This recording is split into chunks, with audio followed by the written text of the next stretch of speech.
Hello everyone, my name is Benjamin Ward. I'm one of the product managers on the Lightroom team, and I'm excited to share with you a quick demo of a few of the new features that will be in our upcoming release of Lightroom and Lightroom Classic. I'll begin with Lightroom Classic. A big area of focus for Lightroom Classic is performance improvements. Those do not tend to demo well over video, so I'll just quickly mention that our performance updates in this release include improved scrolling of the grid view and faster collection search and filtering, as well as smoother scrubbing of develop sliders. In this video, I'll show you some nice workflow refinements that we've introduced, but first, I'd like to give you a peek at how we're continuing Lightroom's leadership in image editing with some new edit functionality, which has been much requested by customers. Our latest editing feature is called Local Hue. Photographers sometimes want to change the hue of certain colors in their photos. With portraits in particular, photographers often want to make subtle adjustments to perfect skin tones. In the case of this photo, for example, her skin is a little pinker or more magenta than I'd like. Of course, the existing HSL tools allow me to shift those hues, but when I do, it's also changing the colors in her coat, which is not what I want. In the upcoming release of Lightroom, instead of having to change hue globally across the whole image, you'll be able to change hue in just part of the image using any of the local adjustment tools. In the interest of time, I've already used the local adjustment brush to create the mask that I want. I'll turn on the mask overlay so that you can see the part of my image that will be affected by the adjustment.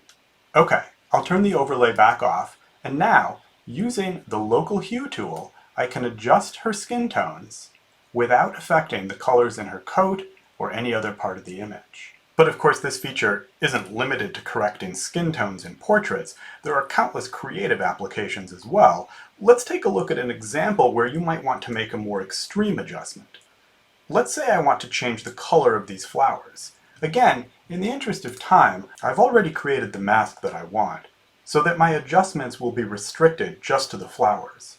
Using the local hue feature, I can easily make the flowers whatever color I want.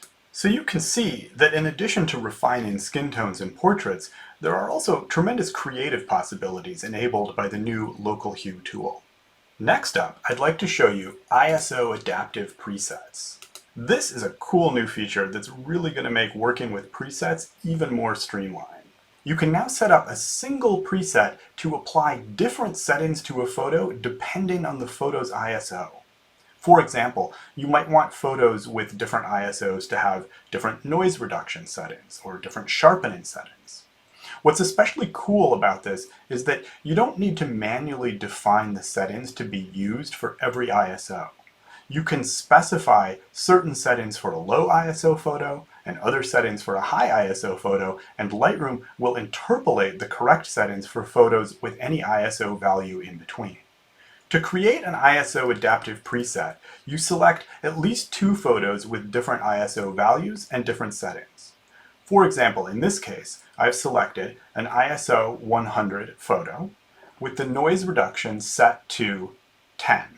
I'll also select an ISO 3200 photo with the noise reduction set to 60. With these two photos selected, I'll create a new preset. I'll give it a name. I'll call it noise reduction. And I'll select the settings that I want to include in the preset, in this case, the luminance noise reduction. And then I'll check Create ISO Adaptive Preset.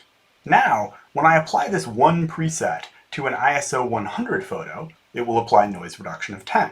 And when I apply it to an ISO 3200 photo, it will apply noise reduction of 60. But even cooler than that, when I apply it to a photo with an ISO somewhere in between 100 and 3200, it will apply a noise reduction somewhere between 10 and 60. For example, if I apply it to this ISO 200 photo, it gives me a noise reduction value of 20. If I apply it to this ISO 400 photo, it gives me a noise reduction value of 30, and so on.